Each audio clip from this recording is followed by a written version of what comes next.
आदेश आदेश। मैं अष्टसाबर मित्र आप सभी का स्वागत करता हूं। आज बात करेंगे बुध राशि परिवर्तन पर।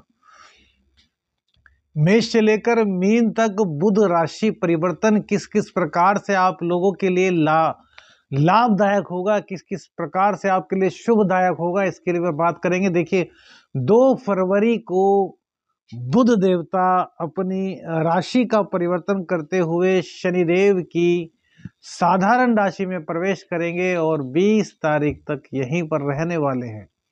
तो सबसे पहले किन किन राशियों को लाभ मिलेगा उन चीजों पर चर्चा करते हैं। मेष राशि प्रथम राशि है। मेष राशि मेष राशि में देखा जाए तो जो बुध देवता होते हैं वो आपके 3rd हाउस के और 6th हाउस के मालिक होते हैं, जो कि भैया आपके 10वें भाव में चले जाएंगे। तो भैया 6ठे से 5वां घर बुध देव यहां पर बैठकर के क्या आपको लाभ देंगे?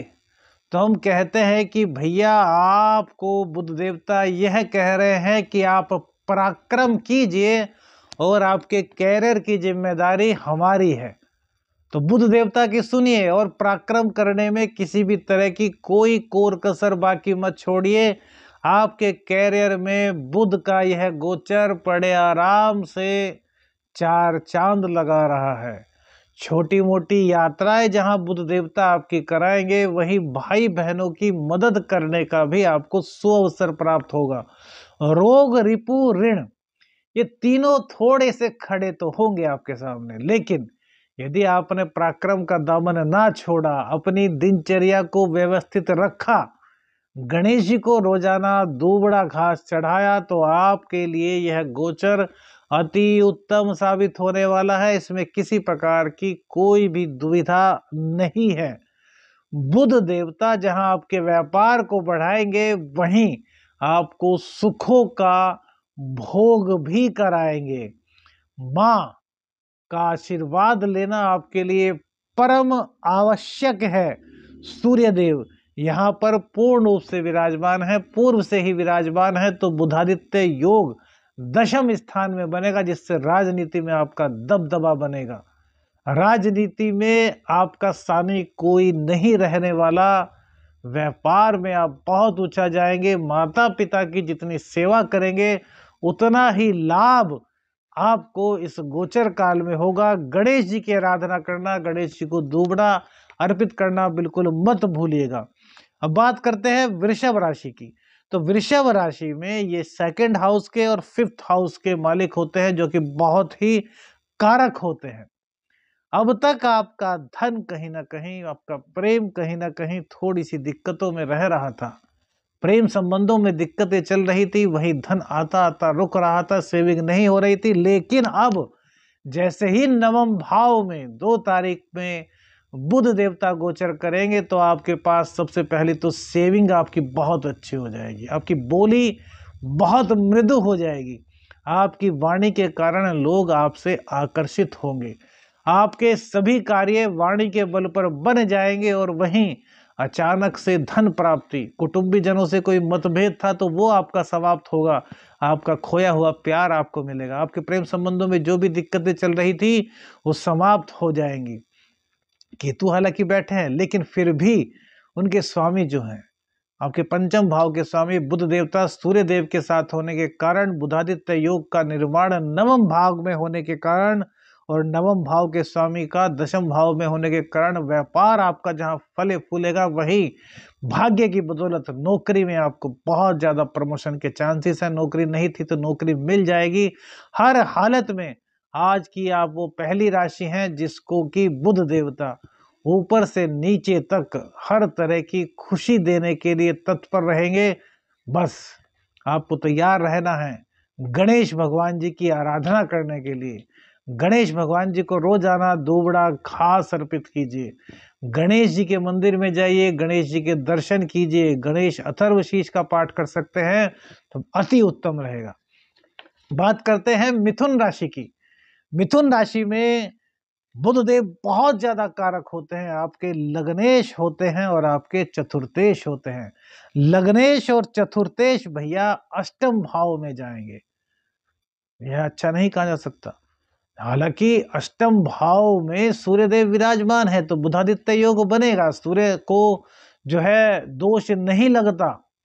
15-13 तारीख तक तो सूर्यदेव यहीं पर रहेंगे, उसके बाद सूर्यदेव अपना राशि परिवर्तन कर लेंगे, लेकिन कुछ दिनों के लिए तो ये बुधादित्य योग बनेगा और सूर्य को दोष भी नहीं लगता। बावजूद इसके यह गोचर आपके लिए अच्छा नहीं कहा जा सकता। सबसे पहले तो आपको अपने स्वास्थ्य का ध्यान रखना होगा। किसी भी तरह की स्वास्थ्य के प्रति खिलवाड़, किसी भी प्रकार स्वास्थ्य के प्रति लापरवाही आपको दिक्कत में डाल सकती है। माँ के स्वास्थ्य का पूर्ण ख्याल रखिए, घर में कलह ना हो इसका ध्यान रखिए। माँ और पिताजी दोनों के स्वास्थ्य का ध्यान आपको भैया रखना होगा, अन्यथा थोड़ी दिक्कत आपको सहनी पड़ सकती है। आप पर कोई 7.5 वगैरह तो है नहीं, लेकिन फिर भी आपके लग्नेश अष्टम में जा रहे हैं तो आपको सावधान रहना है। माता और पिता के स्वास्थ्य का ध्यान रखना है, घर में कलह ना हो इस चीज का ध्यान रखिए। और हम तो कहेंगे कि गणेश भगवान जी को रोजाना दूबड़ा अर्पित कीजिए और अपनी बहन को हर बुधवार कुछ ना कुछ हरी चीज आप गिफ्ट कीजिए। छोटी छोटी जो कन्याएं होती है, 9 साल से छोटी कन्याएं, उनको कुछ हरी चीज प्रत्येक बुधवार में दीजिए, उनके चरण स्पर्श कीजिए। इससे आपके स्वास्थ्य की दिक्कत दूर होगी, माँ की पिताजी की जो स्वास्थ्य की दिक्कतें हैं वो दूर होगी और घर में कलह नहीं होगा। यह गोचर मिथुन राशि वालों के उन लोगों के लिए बहुत अच्छा रहेगा जो डीप रिसर्च कर रहे हैं, जो साधक बनना चाहते हैं, जो धर्म कर्म अध्यात्म में तंत्र मंत्र में अंदर तक जाना चाहते हैं, डीपली नॉलेज चाहते हैं। अब बात करते हैं कर्क राशि की। तो कर्क राशि में जो बुध देवता होते हैं वो आपके 12वें स्थान के और तीसरे स्थान के मालिक होते हैं। 12वें स्थान के मालिक और तीसरे स्थान के मालिक आपके 7वें भाव में जा रहे हैं। तो भैया आपके पराक्रमेश भी हैं और आपके द्वादशेश भी हैं। सप्तम भाव में जाएंगे तो यहाँ पर थोड़ी दिक्कत पैदा करेंगे, खर्चों की अधिकता रहेगी। कहीं ना कहीं थोड़ी सी खर्चों की अधिकता के कारण आपको परेशान होना होगा। हाँ, एक चीज तो है कि विदेश योग आपका कहीं ना कहीं यह बनवा सकते हैं। विदेश योग में कहीं कोई दिक्कत नहीं होगी, दैनिक आमदनी में भी कहीं ना कहीं इजाफा करेंगे, लेकिन खर्चों की अधिकता बहुत रहेगी। और बुध देवता यहाँ पर बैठ कर के आपसे कह रहे हैं कि आप अपने पराक्रम का दामन बिल्कुल मत छोड़िएगा। यदि आप पराक्रम को छोड़ देते हैं, सूर्योदय के बाद उठते हैं, किसी भी तरह की कोई भी अधार्मिक चीज अपने जीवन में लाते हैं, तो फिर ये आपके दाम्पत्य जीवन में भी कहीं ना कहीं दिक्कत उत्पन्न कर देंगे। लाइफ पार्टनर की तबीयत खराब हो जाना, लाइफ पार्टनर से विचारों का मतभेद होना, कलह होना, इस तरह की दिक्कतें आपको कहीं ना कहीं क्रिएट करेंगे। लेकिन एक फायदा आपको जरूर होगा कि आपकी दैनिक आमदनी में जहां ये ग्रोथ कराएंगे वहीं विदेश से आपको जोड़ करके चलेंगे। विदेश से कोई अटका हुआ काम था आपका तो वो ये करा देंगे। तो भैया गोचर आपके लिए ज्यादा अच्छा तो अब नहीं कहते, लेकिन मध्यम है। तो आपको क्या करना है, आपको गणेश भगवान जी की आराधना करनी है। गणेश भगवान जी के मंदिर में जाकर के उनके दर्शन करने हैं, उनकी परिक्रमा करनी है। गणेश भगवान जी को मोदक का भोग लगाना है। इससे गणेश भगवान जी की कृपा आप पर होगी और आपके दुख दूर होंगे। अब बात करते हैं सिंह राशि की। सिंह राशि में देखा जाए तो आपके एकादशेश और आपके धनेश होते हैं, अर्थात कारकत्व लिए होते हैं। क्योंकि भैया सभी को धन की इच्छा होती है, लाभ की इच्छा होती है। तो धन और लाभ के स्वामी षष्ठ स्थान में बैठेंगे। तो षष्ठ स्थान क्या है कि छठे से छठा षष्ठ स्थान होने के कारण ये आपको यहां पर नुकसान नहीं देने वाले, ये आपकी आमदनी को बढ़ाएंगे। कहीं ना कहीं आपके गुप्त धन जो मिलने की संभावना होगी उसको बहुत मजबूत करेंगे। कोई ऐसा कार्य जिससे कि आपको अचानक से धन की प्राप्ति हो सकती है, इस तरह की कार्यविधि ये आपके लिए बनाएंगे। हालांकि बुध छठे स्थान में कोई ज्यादा अच्छा असर नहीं देते, लेकिन छठे से छठा होने के कारण यहाँ पर आपको लाभ की स्थिति ये प्रदान कर देंगे। तो आप लोग को घबराने की कोई आवश्यकता नहीं है। धन के हिसाब से यह गोचर आपके लिए बहुत अच्छा रहने वाला है। लेकिन कुटुंबी जनों से आपका मतभेद हो सकता है। कुटुंबी जने कहीं ना कहीं आपसे द्वेष रख सकते हैं। अपनी वाणी को थोड़ा सा मृदु आपको रखना होगा।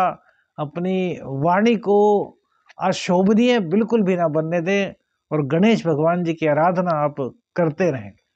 अब बात करते हैं कन्या राशि की। कन्या राशि के लिए तो भैया दशमेश और लग्नेश दोनों ही बुध देवता होते हैं।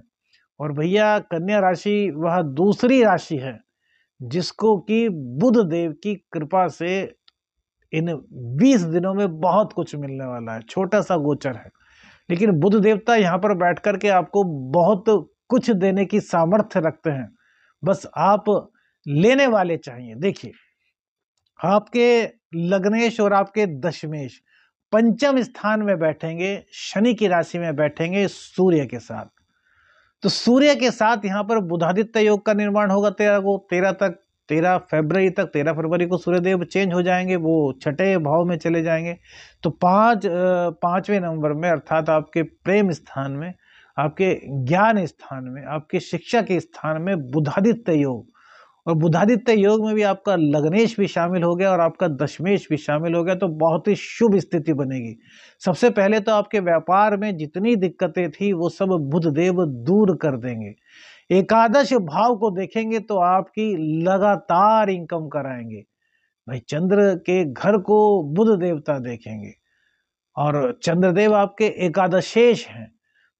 एकादश के भाव को सूर्य और बुध दोनों, बुधादित्य योग, राजयोग होता है ये। राजयोग की दृष्टि आपके 11वें स्थान में पड़ेगी तो ये आपके लिए बहुत लाभकारी सिद्ध होगी। आपका व्यापार जहां दौड़ेगा वहीं आपको लाभ होगा, और लाभ अच्छी मात्रा में हो सकता है। क्यों? क्योंकि बुध देव आप पर पूरी कृपा बरसा रहे हैं। शुक्र देव चतुर्थ स्थान में बैठे हैं, बुधदेव पंचम स्थान में आ गए, तो भाग्य का भी साथ मिला और भैया आपके लग्नेश का भी साथ मिला। और जो द्वादशेश हैं वो पंचम भाव में बैठ गए। तो द्वादशेश से यदि बात करें तो छठा घर, यानी कि छठे आठवें का संबंध बनता है। तो छठे आठवें का संबंध बनने के कारण कहीं ना कहीं खर्चों पर नियंत्रण भी आप इस दौरान लगा पाएंगे। हालांकि कुछ अपने जीवन की सुविधाओं को बढ़ाने के लिए आप एक्स्ट्रा खर्च करेंगे, लेकिन फिर भी जो अनावश्यक खर्च हैं उन पर आप लगाम लगाने में कामयाब होंगे और आपका व्यक्तित्व निखर करके आएगा। अपने ज्ञान के बल पर अपनी सोसाइटी में, अपने ऑफिस में, अपने व्यापार में, अपने आसपास आपकी एक अलग छवि बनेगी। सबसे अलग छवि आपकी जो बनेगी उससे आपको एक अलग नाम मिलेगा और आपका बड़ा सम्मान के साथ नाम लिया जाएगा। यह बुध देव की कृपा से होगा। बुध देव और सूर्य देव पंचम भाव में बैठेंगे तो भैया एक चीज और जान लीजिए, जैसे ही सूर्य देव यहां से निकल जाएंगे 13 तारीख में, तो आपके प्रेम संबंधों में मधुरता आनी शुरू हो जाएगी। प्रेम संबंध आपके बहुत अच्छे हो जाएंगे और जो पेट रोग से परेशान है कन्या राशि वाले लोग, वो भी 13 तारीख को उनको काफी आराम मिलना शुरू हो जाएगा और उनकी विलक्षण बुद्धि हो जाएगी। स्टूडेंट्स के लिए यह गोचर बहुत अच्छा है भैया। आपकी फोकस आपका पढ़ाई पर बहुत अच्छा होगा और कॉम्पिटिटिव एग्जाम में आपको सफलता मिलने के चांस बुध देवता पूरी तरीके से दिला रहे हैं। अब देखिए, कन्या राशि के लिए जिस तरीके से दूसरी राशि हमने बताया कि ये बहुत बेहतर है, इसी प्रकार से तुला राशि। तो तुला राशि की बात करें तो तुला राशि में भाग्येश होते हैं और द्वादशेश होते हैं। भाग्येश और द्वादशेश क्या है कि आपके चतुर्थ स्थान में आ रहे हैं। तो तीसरी राशि तुला राशि है जिसको कि बुधदेव बहुत कुछ देने वाले हैं। भाग्येश का संबंध चतुर्थ स्थान से बनना क्या मतलब है इसका? तो भाग्य के बल पर आपको सभी सुख मिलना, भूमि, भवन, वाहन का सुख आपको मिलना।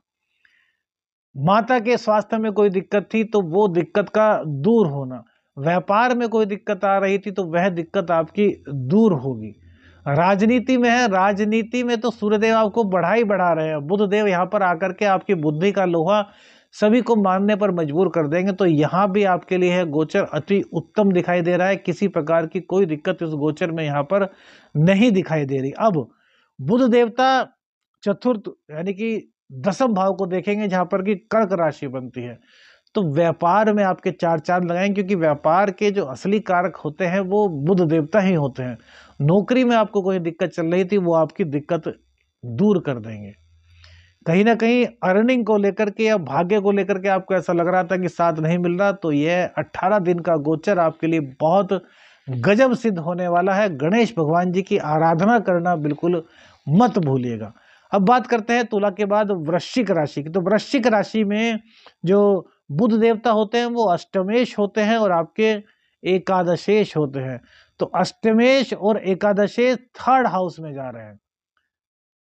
तो एक तरीके से देखा जाए तो अच्छा भी है और एक तरीके से देखा जाए तो बुरा भी है। तो दोनों ही चीजें आपके साथ होंगी। पहले अच्छी चीज समझ लीजिए क्या है। देखिए, आप पराक्रम जितना करेंगे, आप जितना पुरुषार्थ करेंगे, उतना ज्यादा आप इस गोचर काल में कमा पाएंगे, अर्न कर पाएंगे। बुध देव की दृष्टि आपके भाग्य पर भी होगी और सूर्य देव भी 13 फरवरी तक भाग्य स्थान को ही देखेंगे। तो इसका मतलब क्या है? सीधा सा मतलब कि अपनी दिनचर्या में सुधार कीजिए, आलस्य को त्याग दीजिए, सूर्य उदय से पहले उठिए, धार्मिक गतिविधियों में प्रतिभाग कीजिए, मंदिर जाइए, गणेश भगवान जी के दर्शन कीजिए। इससे सभी विघ्न आपके समाप्त हो जाएंगे। लेकिन आप ऐसा नहीं करते तो फिर आपके सामने कहीं ना कहीं दिक्कत होगी। अब देखिए, अष्टम के स्वामी भी हैं, तो ये आपको कहीं ना कहीं सिद्धि भी दिला सकते हैं, ये आपको कहीं ना कहीं डीप रिसर्च भी करा सकते हैं। लेकिन यदि आप अपनी दिनचर्या को व्यवस्थित नहीं करेंगे तो जितने फायदे हमने बताए हैं वो सभी माइनस में चले जाएंगे और उल्टा नुकसान आपको उठाना पड़ सकता है। तो किसी भी हालत में कोई भी ऐसा कार्य मत कीजिए जो इलीगल हो। किसी भी हालत में अपने जीवन को किसी और के हाथ में सौंपने का कार्य मत कीजिए। अपने जीवन की बागडोर को खुद समझाइए, खुद सुलझाइए, खुद उसमें पुरुषार्थ का दम भरिए, तब आपके लिए गोचर काफी अच्छा सिद्ध होगा। बात करते हैं धनु राशि की। तो देखिए, धनु राशि में जो बुध देव होते हैं वो आपके सप्तमेश और आपके दशमेश होते हैं। सप्तमेश और दशमेश का सेकंड हाउस में जाना ये बहुत ही सौभाग्यशाली है। धनु राशि वालों की जैसे लॉटरी इस गोचर में, बुध के गोचर में खुलने वाली है। सबसे पहले तो आपकी वाणी को बहुत अच्छा कर देंगे। वाणी में सूर्य के कारण जो उग्रता आ रही थी उस उग्रता को शांत कर देंगे। भाई बांधवों का आपको साथ मिलेगा और आप उनको सपोर्ट करेंगे। वहीं आपका व्यापार बहुत अच्छा चलेगा। एक व्यापार है तो 2 व्यापार कर सकते हैं आप, अर्थात अपने व्यापार को बढ़ाएंगे, काफी बढ़ाएंगे। सप्तम के स्वामी भी हैं, तो सप्तम के स्वामी सेकंड हाउस में बैठेंगे तो क्या है कि दाम्पत्य जीवन में हल्की फुल्की दिक्कत तो आ सकती है, लेकिन दैनिक आमदनी बड़ी गजब आपकी होने वाली है। साझेदारी में व्यापार है तो बड़ा गजब आपका व्यापार चलने वाला है। किसी भी तरह की कोई उलझन, जो ऐसी उलझन आपके दाम्पत्य में जीवन में थी जो नहीं सुलझने का नाम ले रही थी, तो बस सुलझ जाएगी। लेकिन उसके बावजूद भी थोड़ी सी दिक्कत रह सकती है दाम्पत्य जीवन में। किस वजह से? इस वजह से क्योंकि आपके जो राहु हैं वो कहीं ना कहीं आपके सुखों को बाधित कर रहे हैं। उनकी दृष्टि सप्तम भाव पर नहीं है, लेकिन वो सुखों को बाधित कर रहे हैं। तो बुध को मजबूत कीजिए, गणेश जी को दुबड़ा घास अर्पित कीजिए। इससे आपके सभी कष्ट, सभी दुख, सभी दरिद्रता समाप्त होंगी और आपका कल्याण होगा। अब धनु के बाद बात करेंगे मकर राशि की। तो देखिए, मकर राशि में आपके भाग्येश होते हैं और साथ ही साथ आपके खष्टेश होते हैं। भाग्येश और खष्टेश का संबंध आपके लग्न से बन रहा है, तो यहाँ पर कोई ज़्यादा दिक्कत वाली बात हम नहीं समझते, क्योंकि भाग्येश का लग्न में जाना अपने आप में बहुत बड़ा राजयोग माना जाता है। मकर राशि पर 6.7 भी चल रही है, अंतिम चरण है। तो भाग्येश का आपके सूर्य के साथ लग्न में बुधादित्य योग बनाना आपके अंदर बुद्धिमता को बढ़ा देगा, आपकी इंटेलिजेंसी पावर को स्ट्रॉन्ग कर देगा। आपके चेहरे पर एक अलग ही आभा नजर आएगी। दाम्पत्य जीवन में जो दिक्कतें चल रही थी वो दिक्कतें आपकी समाप्त हो जाएंगी। भाग्य आपसे 2 कदम आगे चलेगा। 7.5 में क्या होता है कि भाग्य आपका साथ नहीं दे पाता, लेकिन भाग्येश का लग्न में गोचर होना यह आपके लिए बहुत अच्छा होगा। आपके खर्चे अब तक बहुत अधिक हो रहे थे, उन खर्चों पर लगाम लगेगी और आपकी अर्निंग बढ़ेगी। हाँ, रोग रिपु ऋण आपके सामने मुंह उठाने का प्रयास तो करेंगे, लेकिन भाग्येश का लग्नेश में होना वो आपका कुछ बिगाड़ नहीं पाएंगे। थोड़ी बहुत ही टेंशन आपको दे सकते हैं। उस टेंशन से बचने के लिए प्रत्येक बुधवार गाय माता को जो हरी घास होती है, जिसको शायद चरी बोलते हैं, चरी में जो चोकर होता है और थोड़ा सा गुड़ मिला करके आप खिलाइए, आपका बहुत बेहतर ये गोचर फलित होगा, बहुत बेहतर आपका ये समय निकलेगा। कुंभ राशि की बात करें तो कुंभ राशि की यदि बात करें तो आपके खष्टेश और आपके पंचमेश होते हैं। खष्टेश और पंचमेश का संबंध भैया द्वादश भाव में होने जा रहा है। तो यहां पर देखिए थोड़ी सी दिक्कत तो आपको होगी। पंचमेश 12वें स्थान में चला गया, तो यदि आप शिक्षा के लिए बाहर जाना चाहते हैं तो बहुत अच्छा है। बाहर जाकर के कोई व्यापार करना चाहते हैं तो बहुत अच्छा है। लेकिन यदि आप प्रेम संबंधों की बात करें तो यहां पर थोड़ी दिक्कत आपको नजर आएगी। गुप्त ज्ञान तो आपको मिलेगा, लेकिन कहीं ना कहीं आपके फंसने का कुछ संशय मात्र यहां पर दिखाई दे रहा है। कोई आपके खिलाफ षड्यंत्र भी हो सकता है। तो इन चीजों से आपको बचना है। और बाहर जाने का प्रोग्राम यदि शिक्षा से संबंधित कुछ और है, यानी कि शिक्षा को छोड़ करके कुछ और है आपका प्रोग्राम है, तो अभी बाहर की यात्रा को आप टालिए, क्योंकि यह आपके लिए अभी अच्छा नहीं दिखाई दे रहा। 7.5 की दूसरी ढैया आपको चल रही है। तो सुंदरकांड का पाठ करते रहिए, गणेश भगवान जी के अथर्व शीर्ष का पाठ कीजिए, गणेश जी को रोज के रोज दुबड़ा घास अर्पित कीजिए। ईश्वर की कृपा से आपके लिए सब मंगल ही मंगल होगा। मीन राशि की बात करते हैं। मीन राशि में आपके सप्तमेश और आपके चतुर्थेश होते हैं बुधदेव। तो सप्तमेश और चतुर्थेश आपके 11वें भाव में बैठेंगे। बहुत कल्याणकारी गोचर रहेगा भैया। मीन राशि वालों की तो जैसे बल्ले बल्ले हो जाएगी। सुखों का साथ आपको मिलेगा, भाग्य का साथ आपको मिलेगा, माँ का आशीर्वाद आपको मिलेगा, भूमि भवन वाहन का सुख आपको मिलेगा। कोई भी आपका बिजनेस था, दैनिक आमदनी थी, उसमें आपका इजाफा होगा। पार्टनरशिप में व्यापार था, वो बहुत अच्छा चल जाएगा। पार्टनरशिप में अभी तक कोई दिक्कत चल रही थी, तो इन 20-22 दिनों में उसका समाधान निकालने के आप प्रयास करेंगे और आपके प्रयास जो है काफ़ी सार्थक होंगे। आपकी इनकम बहुत ज़्यादा बढ़ेगी। किसी भी तरह की कोई भी दिक्कत आपको इस गोचर काल में नहीं दिखाई दे रही है। जो आपके प्रेम संबंध है उसमें कोई दिक्कत आ रही थी तो वो भी आपकी दूर हो जाएगी। बच्चों का शिक्षा में बहुत ज़्यादा ध्यान लगेगा। कॉम्पिटिटिव एग्जाम में भी आप लोग पास हो रहे हैं, तो यहाँ पर किसी भी प्रकार की किसी भी तरह की कोई दिक्कत हमें नहीं दिखाई दे रही। आदेश आदेश अलख निरंजन। हर हर महादेव।